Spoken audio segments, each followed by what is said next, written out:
Ridwan Kamil, dengan nama lengkap Muhammad Ridwan Kamil, lahir di Bandung, Jawa Barat pada tanggal 4 Oktober 1971.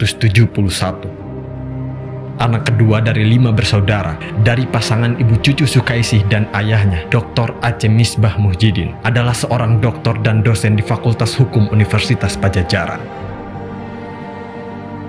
Tak banyak yang tahu, ayah Ridwan Kamil memiliki garis keturunan dari Kiai Haji Muhyiddin yang lebih dikenal dengan Mama Pagelaran, pendiri 3 pesantren di Sumedang, Subang, Jawa Barat. Di Kabupaten Subang, Jawa Barat, terdapat sosok pejuang kemerdekaan yang patut kita kenang. Dialah Kiai Haji Muhyiddin, atau lebih dikenal dengan Mama Pagelaran. Kiai Haji Muhyiddin lahir pada saat Gunung Krakatau meletus sekitar tahun 1880 di daerah yang bernama Banyuresmi, Garut, Jawa Barat. Putra dari pasangan Bapak Ahmad Naif dan Ibu Eno. Mama Pagelaran ini adalah seorang kiai, seorang ulama, dan juga seorang pejuang kemerdekaan. Kiai Muhyiddin itu terlahir namanya Sukaiji. Terlahir namanya Sukaiji. Kapan tanggal lahirnya tidak ada yang pasti, hanya dia mengatakan bahwa ketika hujan lebu, katanya, ketika Gunung Krakatau meletus maksudnya, beliau itu sudah bisa diajak mengembalakan domba sama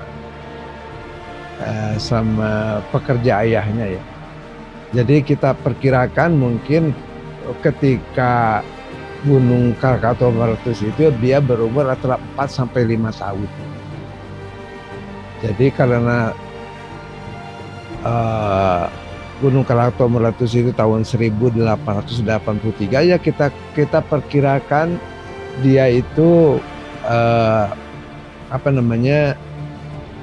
lahir sekitar tahun 1878 gitu atau 79 sekitar itu. Kita pikirkan seperti itu.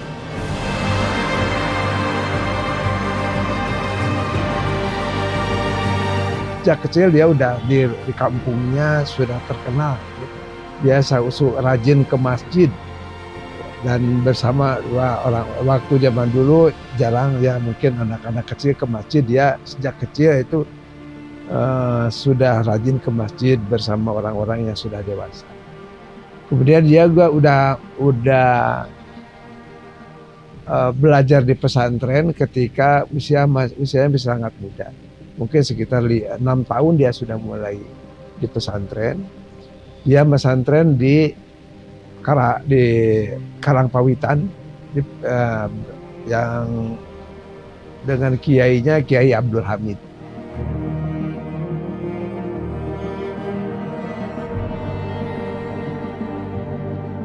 Nah, jadi Kiai Abdul Hamid itu minta agar Sukaiji itu belajar di pesantren yang lebih advance gitu ya, ilmunya. Nah, di mana Kiai Abdul Hamid juga dulu belajar, sehingga akhirnya diantarkan sama Kiai Abdul Hamid itu pesantren di Kabupaten Cianjur yang di sekarang itu Kecamatan Pagelaran.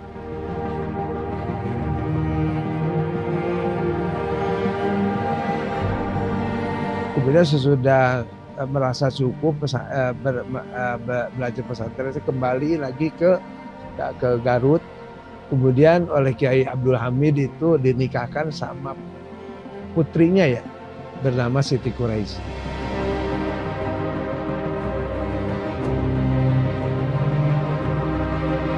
Pada tahun 1900 kurang lebih, beliau itu diminta oleh Bupati Sumedang pada waktu itu untuk mengajar di Sumedang, karena waktu itu Bupati Sumedang merasakan bahwa Sumedang membutuhkan sosok ulama, sosok kiai yang bisa mengajarkan ilmu agama di Sumedang. Nah, salah satu kiai yang terpilih untuk didatangkan itu adalah Kiai Muhyiddin dari Garut waktu itu, dan ditempatkan di Cimalaka.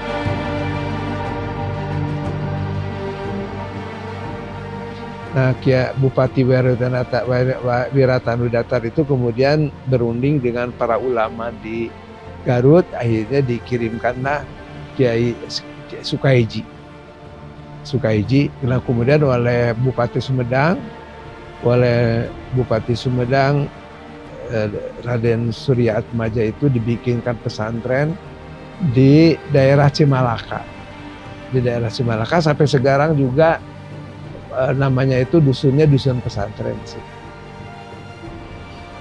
Dan dia mengajar sehingga banyak dari Sumedang dan sekitarnya belajar di situ. Dan Sukaiji sendiri mengganti namanya sendiri menjadi Muhyiddin, artinya penghidup agama. Di sana cukup mungkin sekitar 15 tahun, dan sehingga dia menghasilkan ulama-ulama di Kabupaten Sumedang.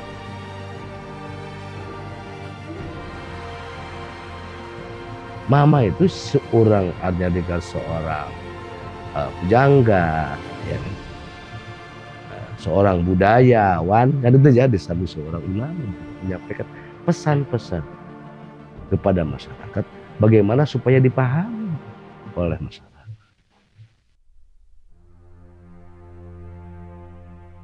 Jadi mama tidak menjelaskan Al-Quran, ya ayyuhalladzina amanu, gak begitu. Walaupun di depan mama itu tafsir, kitab-kitab Turath, ya, dan kitab lama Salafiyah. Tapi kalau menyampaikan pesan kepada masyarakat, bagaimana menyampaikan pesan-pesan itu supaya dipahami, dimengerti oleh masyarakat waktu itu. Kiai Haji Muhyiddin merupakan pendiri pesantren Pagelaran, salah satu pondok pesantren tertua di Jawa Barat. Pesantren ini berdiri di 3 tempat. 2 di antaranya berada di Kabupaten Subang, yaitu Pagelaran 1 di Cimehmal, Kecamatan Tanjung Siang, dan Pagelaran 3 di Desa Gardusayang, Kecamatan Cisalah. Sementara 1 lagi berada di pusat kota Sumedang, yaitu Pesantren Pagelaran 2. Pada satu hari dia itu berkunjung ke alumninya, ya, alumni pesantren itu di daerah Tanjung Siang. Kabupaten dulu itu Kabupaten Purwakarta, sekarang Kabupaten Subang. Kalau dulu Tanjung Siang Kabupaten, Desa Tanjung Siang Kabupaten Purwakarta. Nah, di sana bertemu sama memberikan ceramah kepada masyarakat di sana. Kemudian ketika suatu malam sama masyarakat itu diminta untuk pindah ke situ untuk mendirikan pesantren di situ. Ya tidak langsung menerima, ya, karena beliau sendiri punya amanah di Cimalaka. Tapi kan bilang katanya kalau di Cimalaka sudah mapan, di sana sudah banyak ulama-ulama yang dihasilkan. Ya, setelah dipertimbangkan dan setelah berunding dengan para murid-muridnya di Cimalaka, akhirnya beliau memutuskan untuk pindah ke Tanjung Siang. Di situ pindah ke Tanjung Siang karena di sana masyarakat lebih membutuhkan. Di sana katanya ketika itu sedang merebak kemusyrikan gitu, ya, sehingga perlu pendidikan Islam yang lebih lurus gitu.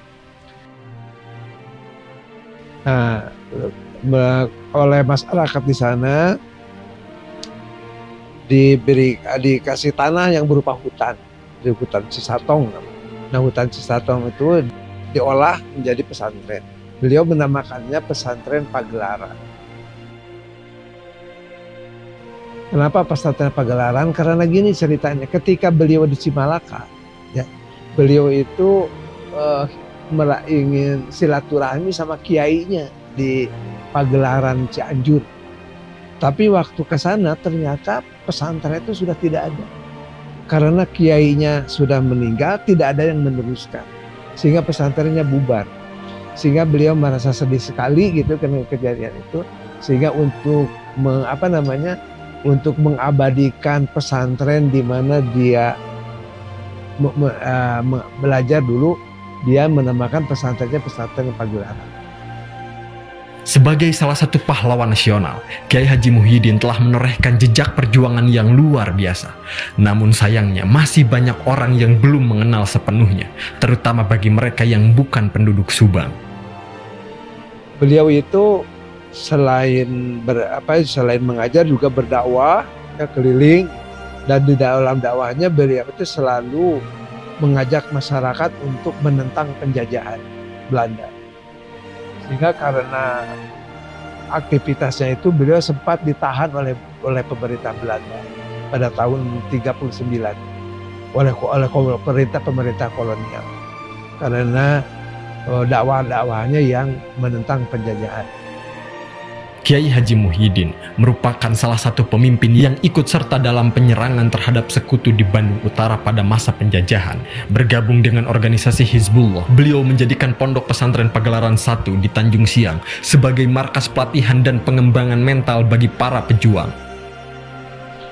Nah, kemudian pada waktu revolusi kemerdekaan, beliau membentuk pasukan Hizbullah. Pasukan Hizbullah yang yang intinya adalah murid-muridnya gitu ya, dan alumni-alumninya dan juga masyarakat sekitar. Hizbullah kalau malam latihan untuk menyerang Belanda, untuk mengusir. Artinya mama berpihak kepada NK, karena NKRI MDU sudah muncul juga kan. Bentuk perjuangan lainnya adalah ketika tentara Netherlands Indies Civil Administration atau NICA yang berusaha merebut kembali NKRI pada tahun 1946. Dengan semangat nasionalismenya, Kiai Haji Muhyiddin memimpin langsung pertempuran melawan pasukan NICA di Jawa Barat, khususnya di daerah Ciater, Isola, dan Cijaura.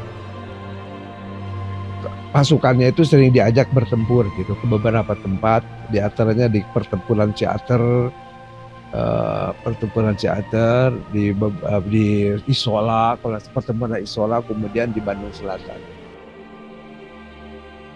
Beliau itu jadi panglimanya gitu ya, Kiai Muhyiddin. Sedangkan untuk komandan tempurnya itu putranya, namanya tuh Edeng Abdurrahim. Nah, Edeng Abdurrahim itu dalam satu pertempuran gugur.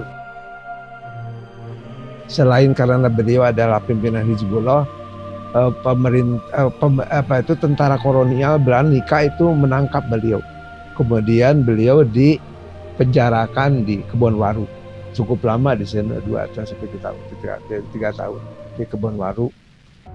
Tak hanya itu, pada tahun 1947, Kiai Haji Muhyiddin terlibat dalam upaya meredam pemberontakan yang dilakukan oleh DITI terhadap pemerintah Republik Indonesia.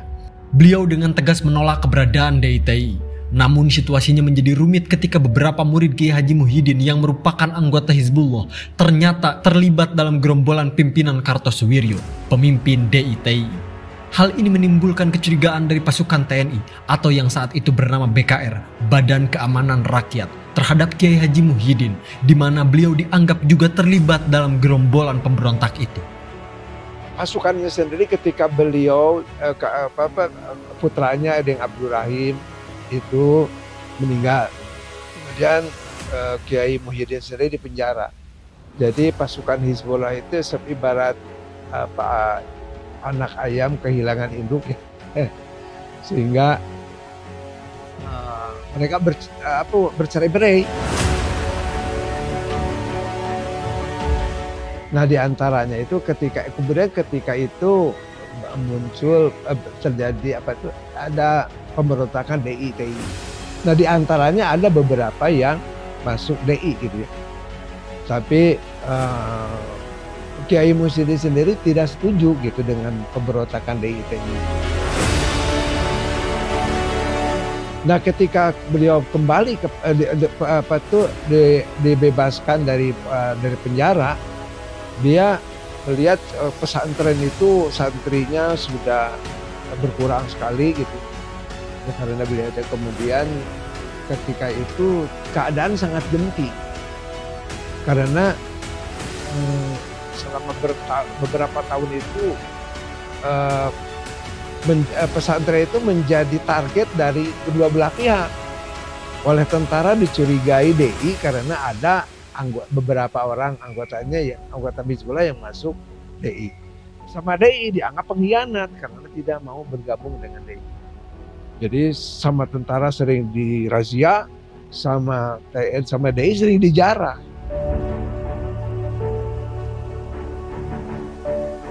Akhirnya beliau Kiai Muhyiddin sendiri mengungsi kemana-mana gitu. Akhirnya menetapkan mengungsi di Sumedang. Dia di Sumedang, di kaum Sumedang, tinggal di kaum Sumedang. Nah di situ dia karena pengungsian berlangsung lama, akhirnya membangun pesantren yang sekarang menjadi pesantren Pagelaran II.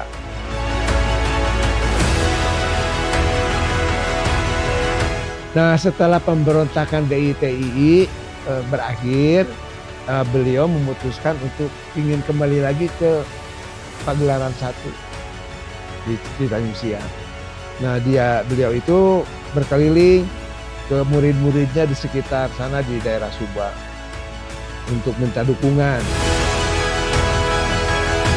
Tapi pada suatu waktu dia datang ke Cisalak. Di sana didatangi para murid-muridnya dulu.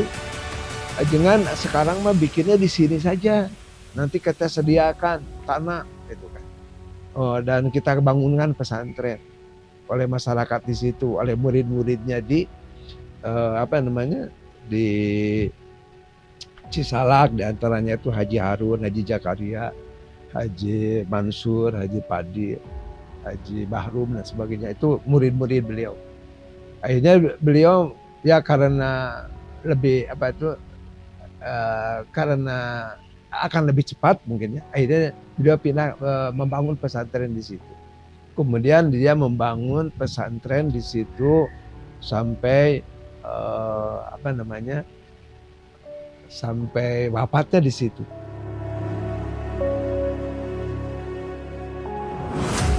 Nah kalau dalam segi politik, beliau itu sejak NU berdiri sudah bergabung dengan Nahdlatul Ulama. Kemudian waktu di Sumedang, waktu di Sumedang itu Nahdlatul Ulama itu partai kan, Partai Nahdlatul Ulama. Dia juga aktif di partai itu. Saya tidak tahu ya dia kedudukannya sebagai apa di NU pada waktu itu. Hanya saya waktu itu ketika itu masih kecil sekali, saya sering melihat kalender pengurus wilayah NU Jawa Barat. Nah gambar beliau itu selalu ada gitu. Bahkan ketika pemilu tahun 1955,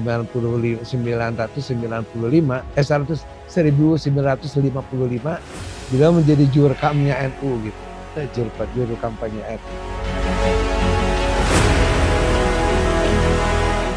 Nah, ke-NU-an jelas anak kultural ya. Mama itu basicnya dari pesantren, kan itu ya, mengajarkan kearifan lokal. Jelas itu kaitannya dengan Nahdlatul Ulama. Kultural mama ya, mengajarkan kearifan lokal. Kalau sekarang ke NU bagaimana membina, membangun wasatiyah ya, membangun cinta tanah air, kan itu ya, membangun kesamaan, kan itu ya, membangun juga mengolah masyarakat secara arif dan bijaksana. Kadar Nahdlatul Ulama Ridwan Kamil lahir dari silsilah atau nasab dengan Kiai Haji Muhyiddin. Meski tidak dibesarkan di lingkungan pesantren, namun jiwa santri tetap mendarah daging di urat nadinya. Di masa kecilnya, Ridwan Kamil pernah mencicipi kehidupan pesantren, mengikuti kegiatan pesantren dalam bentuk pesantren singkat. Dia pernah menjadi santri di pesantren yang dikelola keluarganya, lebih tepatnya di Pondok Pesantren Pagelaran III, Subang, Jawa Barat. Ridwan Kamil memiliki latar belakang keluarga besarnya yang punya garis keturunan Nahdlatul Ulama. Lantaran putra kedua dari Aceh Misbah Muhyiddin, ini merupakan cucu dari seorang panglima Hizbullah NU, yakni Kiai Haji Muhyiddin. Selain itu, ke-NU-an Ridwan Kamil pun diperkuat dengan pesantren peninggalan Kiai Haji Muhyiddin yang diketahui menerapkan Ahlus Sunnah wal Jamaah atau Aswaja. Notabene-nya, Aswaja adalah aliran keagamaan yang diikuti oleh mayoritas umat Islam di Indonesia, khususnya Nahdlatul Ulama. Di awal menjabat sebagai Gubernur Jawa Barat, Ridwan Kamil bertekad menjadikan Jawa Barat sebagai wajah terbaik Ahlus Sunnah wal Jamaah. Pasalnya, ia terinspirasi untuk meneruskan jejak kakeknya, Kiai Haji Muhyiddin, yang menulis kitab tentang keutamaan Aswaja. Kalau untuk Pak Gubernur saya kira ya itu kan darahnya mengalir. Ya kan? Darahnya mengalir. Kalau orang tuanya NU, ya kan? Ya anaknya juga NU. Dan mungkin ada yang kadang-kadang kan orang ini lain kan begitu ya. Ya jelas lah. KNU-nya. Kan ini runtuyannya udah jelas. Provinsi Jawa Barat. Di era kepemimpinan Gubernur Ridwan Kamil memiliki slogan Jabar Juara Lahir Batin. Artinya, Jawa Barat tidak hanya berfokus membangun infrastruktur fisik saja, tapi infrastruktur spiritual juga harus diperhatikan. Menurutnya, ada dua hal yang selalu ditekankan oleh sang kakek kepada anak-anak dan cucunya. Dua hal yang dimaksud adalah selalu membela agama dan negara. Untuk itu, Ridwan Kamil rela membuat program yang menghabiskan dana puluhan miliar rupiah untuk mengembangkan sisi spiritualitas masyarakat Jawa Barat. Program itu seperti One Pesantren One Product, Sadesha atau Satu Desa Satu Hafiz, Kredit Masyarakat Sejahtera atau Mesra, Digital Dakwah, dan English for Ulama. Program itu menurut Emil terus berjalan dan membuahkan hasil yang memuaskan. Ketika beliau menjadi gubernur, gagasan-gagasan itu banyak yang ingin memajukan pesantren. Di antaranya itu adalah perda pesantren. Sejak sekali dia menjadi provinsi pertama yang memiliki perda pesantren. Kemudian ada OPOP gitu kan, ada One Pesantren One Product. Jadi ketika beliau menjadi gubernur itu dia tuh mempunyai 17 program pesantren juara.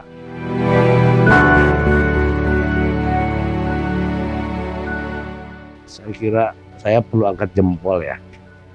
Dari kalangan pesantren, saya dengarnya juga merinding ya.